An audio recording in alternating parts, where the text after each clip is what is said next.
Hey guys, Big J here from the Centre Bounce. What is this? A team review coming out? I mean, it's not Monday, but it is a Tuesday team review. Hopefully, you guys are doing well. Hopefully, you guys did better than me this week.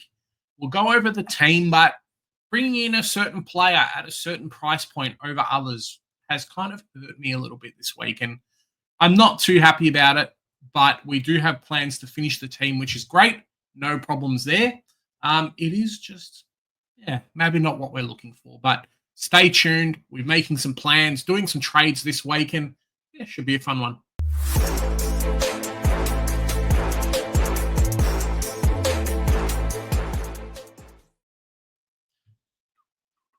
This week we scored 1964 boys and girls, and it was rough. That's all I can say. We had some primos not being named. Bailey Smith was a late out, which really hurt us because we had to rely on the likes of Jack Carroll to kind of be the hopes and savior of the team. And you know what? Jack Carroll was not the hopes and savior of the team. If we have a look at how we actually scored this week, Jack Carroll scored a 30, which really hurt. Recapping the trades from last week, we got in Clark, we got in Bontempelli, and we got in Caldwell, which, okay, wasn't too bad. But Bontempelli, as you guys saw from the thumbnail, ended up being the 69th ranked player this week in whole of Supercoach. A 101 was not great. Even the guy Caldwell we brought in at 150k cheaper, heck, more like 180k cheaper, ended up being a much better player for us this week. And yeah, Bontempelli in means that a one player who we wish we had been able to keep will have to be out over the next couple of weeks. So it kind of sucks. Kind of thinking about the team, if we put Naz on field for Carroll, what do we need? We need a flex, we need a forward, we need a defender. I'm going to keep this position. What are you doing, mate? Silly super coach. I'm going to keep this position here for Mills next week. That is the plan. I think he'll be okay. A couple of good scores. If he doesn't play defense, he should play midfield. It is the budget option. We are going cheap, but that is it so far for us. What did he score last week? So 107 against Richmond. It's not the best, but I think a lot of people will be in the same position. And then a 69 versus Melbourne, his first game back. So, yeah, we'll see what happens with him. Ends up being a cheaper keeper. Cool. Would love a Tom Stewart in that position. Could have got him last week. Could have done a few different things last week too. But he is too expensive now and has round 16 bye. So it hurts. Round 16 is killer for us at the moment. What I want to do with trade plans, well, we need Zach Johnson. He is number one. He's got to come in super low break even, is the player that we want in our team.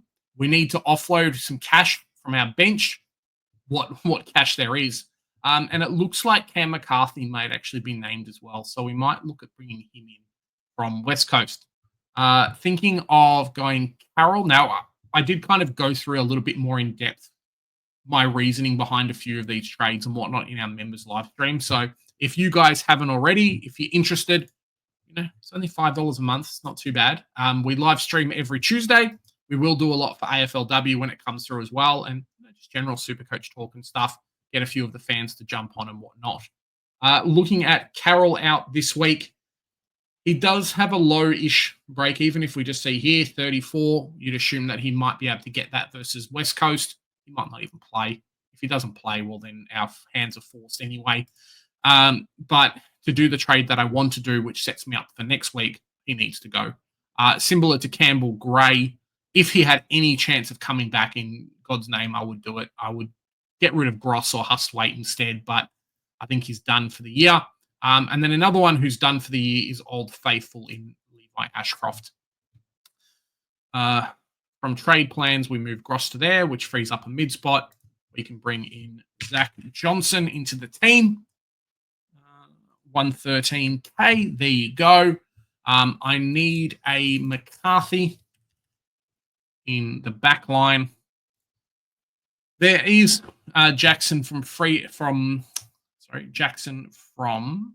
Port Adelaide potentially available as well. If we have a look at kind of not playing rookies In the back line, there really isn't much. I mean, we could go someone like Caleb Smith, but I think he's just priced himself out of our ability to get him. He did have a fairly good game. There you go. 194. So he's jumped up in price. We can't really get him anymore. We are just going cheap. This is going to be us, is cheap essential for a while. And there's a player that I really want available in our forward line, and that is, let me find him, not George Hewitt, because I can't afford him. This is always great players I can afford. You know, at one point they never had this. Just think about that. They never had it. There you go. I want. Where are you, buddy? Tom DeConning. Now, Tom DeConning versus West Coast should be a good shout. Flynn gives away monster points to opposition rucks. So that's kind of why we brought him in there. And just kind of future-proofing ourselves out a little bit as well. This is the team for this week. We'll go, Clark's on field, McCarthy's on the bench. I would have loved to have someone like Assad here. Then we could have flipped a few players around. I wonder if potentially we can do that, but we can't at the moment. Nick Dacos gets covered by Johnson, which is fine. And then this F6. So currently there's 2 spots left. D6 and F6, which is rough. It is rough. There's not much we can do at the moment. Let's go through future trade plans. It's probably the big thing. And unfortunately, some of you may have caught on. The ones that ended up watching the live stream today would have caught on as well. Big Max, this unfortunately, you've done well. Let me quickly grab him. If you guys don't know, we had Max. I got him for 50 cents. Don't hate me. Max, you have to go next week. Sorry, it's been fun. There you go. Matt Scorn has to go next week. He's going to drop a little bit in price, but it's really the only way I end up unlocking that 23rd primo, which is what we want. Hence why bringing in Tom DeConning this week. Courtesy of Joe as well. If we have a look at the ruck matchups over the next few weeks, DFS paid. If you guys have it, it's fantastic in this selection. Carlton this week has West Coast, green matchup, fantastic. Has North, and then an okay run. It's not the best, but it's not the worst. TDK should be fine in there. Brisbane, Melbourne, cool, whatever, doesn't matter. If we head over to Melbourne, though, Melbourne's kind of the opposite. Melbourne's got Port Adelaide this week, which is great because we've got him and TDK, both being green matchups. Has the bye next week, and then a whole bunch of red. And Max Gorn is going to be playing a few rucks that are going to drop him in price. They're going to kill him in scoring, hopefully, as a non-owner. And then dropping him off during the buy round as well should net us a little bit of cash.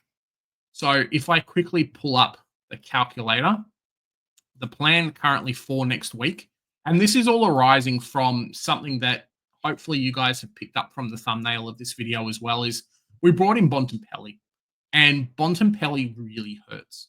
I love Bontempelli. He's fantastic, whatever. But bringing him in at 640K, having him lose a bunch of money, super high break even, there's a world where he gets to under 600K very easily. If he goes 100, he'll be under 600K, and then we've lost 40K. It really, really hurts. Not the fact that we've got him, but the fact that other people have scored so much better recently as well. I think we ended up offloading Josh Dacos and full Bont. And Josh Dacos scored massive last week with a 122. So he's already ahead and then has lost a bit of money, but will be around the mark. So, yeah, it's rough. It's really, really rough for us in the way things are going. If I had grabbed someone like a Connor Rosie instead at 520K, that 120K in the bank would have been spectacular for us right now. Probably would have mean no Max Gorn. So in terms of upgrades and whatnot, could have had Rosie, could have kept Gorn, would have had enough money to do this and potentially saved me a trade, which is unfortunate. But that's life. That's Supercoach. We move on. And in terms of cash, brought this up in the members stream as well. I'm very proud with how my team's going because we have not had a rookie on our bench go over 200K outside of Kako, who we started. That's how badly the team's going. And I'm still at ranked 500. So, and just over 13 million. So if I can get 23 primos, I'm very, very happy. Heck, if I get 23 primos and have a rookie that's alive on the bench, boy. So if we pull out the calculator, what the current plans are for next week is, I know players are going to drop in price, but we'll see what happens. So let's make this work. 696 for Max Gorn. He will drop in price, but that's okay. And then I'm thinking maybe 167 for Sard gets us Ace 63, and Mills is 350K or 354. So currently minus 354 is 509. So we can get any player at flex at 509.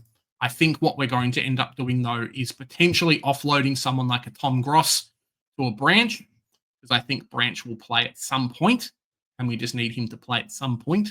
So plus 167 for the Branch trade, and then minus 99K. So next week we can afford any player 577. It could be Butters, but if we do that, it's going to hamper us getting an F6. So try and get someone around the 520 mark. George Hewitt has a very, very good run coming up as well. No round 16. We're not getting anyone round 16, basically. George Hewitt has a really good buy round. Hopefully that keeps us in good stead. We'll see what happens. There's a few other players around the 520K mark. We may even just go and get like Rosie and just say, cool, Connor Rosie, you're in the team. I would love Butters, but unfortunately he has tanked us in cash, so we can't get him in. The plan after that is to sit on 3 trades. 3 trades, 1 spot left to go. Come round 16, Clark and Johnson should be matured in cash. Hopefully Clark's about 250. Johnson gets to, heck, let's say 200, a little bit more. 1 up, 1 down gets us someone like a Horn Francis. And that's where we need the cash in the bank. That's probably the biggest priority. We'll finish the team off with 23 primos, hopefully have a couple of bench players. We've been murdered by the fact that we still have guys like Camporelli in our team. Like these plotters that we started with, like absolute plotters that we started with in our sides. But there is a light at the end of the tunnel, which is fantastic for us. So, yeah, just having a bit of a think about what we want to do over the next week or so. Max Gorn needs to go, which means that we will. Maybe I'll just chuck Caldwell in there and say Caldwell's the flex. It doesn't really matter. It will be a mid either way, I think. I could flip someone from the defense into the flex position, grab another defender, as long as he's not round 16, but I'm okay with the ones that we have. So I think mids generally have the higher capacity of scoring. Could be a Ruckman. We'll see. That will be me. Just a bit of planning and whatnot. Guys, it has been an amazing season. Ups and downs and a lot of learning, I think, as well. One of the big things for myself is I wish I had another trade. I wish I had another boost. Being able to offload someone like Zach Merritt with the money that I do have in the bank would be fantastic. He's going to tank in price.